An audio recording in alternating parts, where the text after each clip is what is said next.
During his usual morning patrol in the harsh northern wilderness, Arctic Reserve Ranger Nathan Harris heard a piercing cry. The frost was especially intense that day, and the cold wind whipped up snow, making visibility poor. Nathan followed the sound, which led him to a natural ice bridge over a partially frozen river. There he discovered a deep pit trap with a weary polar bear cub inside, already losing strength from cold and exhaustion. Through the blizzard, Nathan noticed that the walls of the pit had been clearly worked on. Poachers had made them steep and smooth on purpose. Tool marks and fresh claw scratches on the ice showed the cub's desperate attempts to escape. The pit was quite deep, and its edges had been intentionally soaked with water, which quickly froze to create a dangerously slippery surface. Nathan saw a few drops of blood on the ice. The cub had injured itself while trying to climb out. Looking around, Nathan spotted the mother bear trapped in a steel net set by the poachers. Her paw was badly hurt by the metal cables, and each attempt to free herself only worsened her injury. She looked helplessly in the direction of her struggling cub. The net was expertly set. The cables were anchored firmly to a massive ice block, frozen deep into the ground. Each movement by the mother bear tightened the cables around her paw. The thermometer on Nathan's watch showed a further drop in temperature. Snow falling into the pit began to form an icy crust on the cub's fur. Its movements grew slower, and its cries became weaker. Quickly assessing the situation, Nathan realized he needed to rescue the cub first, as its condition was critical. He took climbing gear from his backpack, a sturdy rope capable of holding a great weight, carabiners, and compact blocks to create a hoisting system. Nathan's hands began to go numb from the cold, even in heated gloves. He methodically assembled the hoisting system, securing one end of the rope to a large ice outcrop. Time was against him. Every minute lost reduced the cub's chance of survival. His first attempt to throw a loop was unsuccessful. The icy rope didn't handle well with his frozen hands. The cub weakly jerked when the loop touched its side. The second attempt also failed as the loop slipped off the cub's snow-covered fur. Suddenly, Nathan heard the distant hum of snowmobiles. It seemed the poachers were returning to check their traps.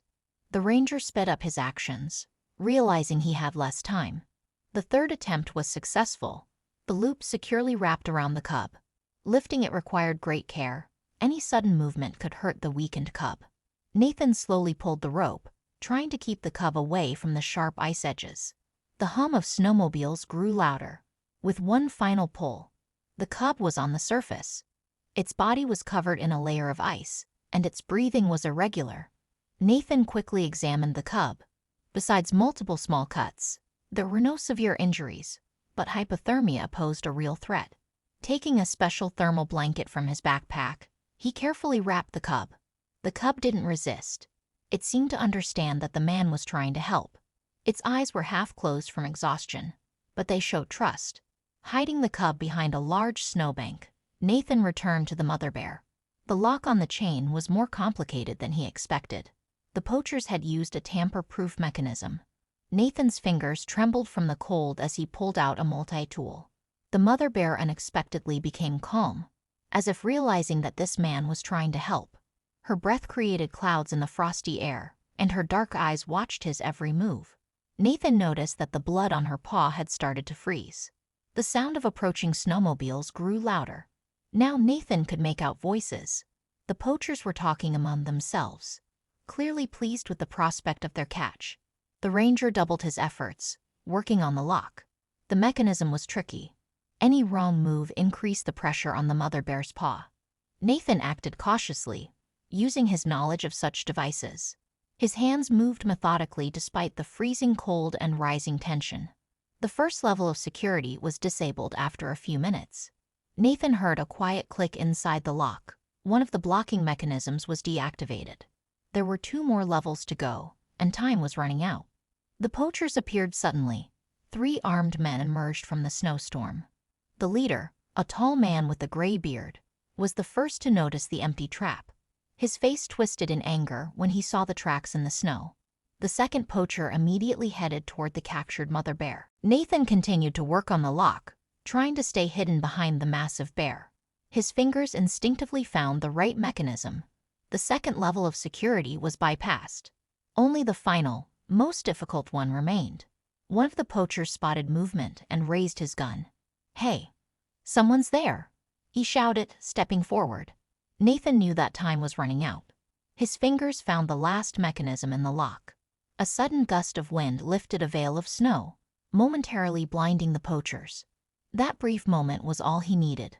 The lock finally gave way. The sound of the falling chain echoed in the frosty air. Sensing her freedom, the mother bear rose to her full height. Her appearance was like a snow-covered mountain. Her massive white body towered over the men, and her eyes burned with fury. The poachers froze in shock. Nathan took advantage of the confusion and disappeared into the blizzard. Behind him, he heard the bear's powerful roar and the frightened cries of the men scattering in all directions. The ranger quickly made his way to where he had hidden the cub, knowing that the mother would find her cub by scent. From a distance, Nathan watched as the mother bear, after driving off the poachers, quickly found her cub. She carefully lifted it and carried it deep into the reserve to safer wintering places. The following 2 months passed in heightened alert. Nathan knew the poachers wouldn't forgive him for ruining their hunt. He began noticing strange snowmobile tracks in remote areas of the reserve, as if someone was studying his patrol routes.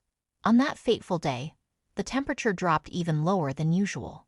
Nathan discovered fresh traces of poacher activity: trampled snow, cigarette butts, snowmobile tracks.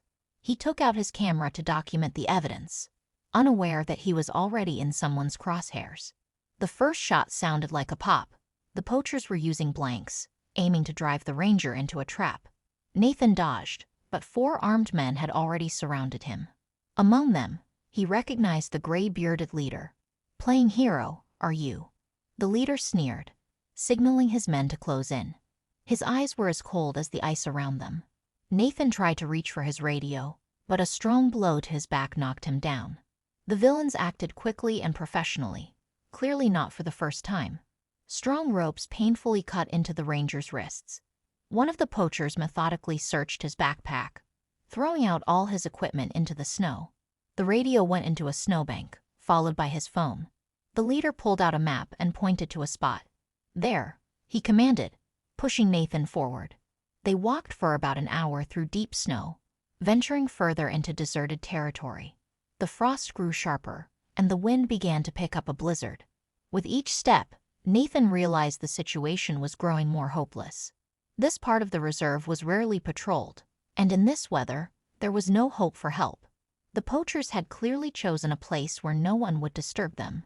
Suddenly, one of the criminals stopped sharply. His face turned pale. He had heard something through the howling blizzard. The others froze, straining to see through the snow. The sound repeated, a deep, rumbling growl that chilled the blood. A huge white figure emerged as if from nowhere. The bear moved silently, despite her impressive size. Nathan immediately recognized her by the scar on her paw. It was the very animal he had saved 2 months earlier. "Don't move," the leader whispered, slowly raising his gun. But the bear had already positioned herself between the poachers and the tied-up Nathan. Her powerful body radiated a threat, and her eyes were focused on the armed men. The poachers started to back away slowly, not taking their eyes off the massive predator. The snow crunched under their feet, and each sound triggered another warning growl from the bear. Her behavior was unusual. She didn't attack, but wouldn't let them approach Nathan either. One of the poachers panicked and reached for his rifle.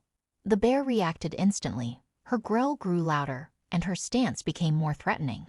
She took a step forward, showing her impressive size and strength. This was the breaking point. Fear finally overtook their desire for revenge. "Let's go," the leader shouted, and the poachers fled, dropping their gear in the snow.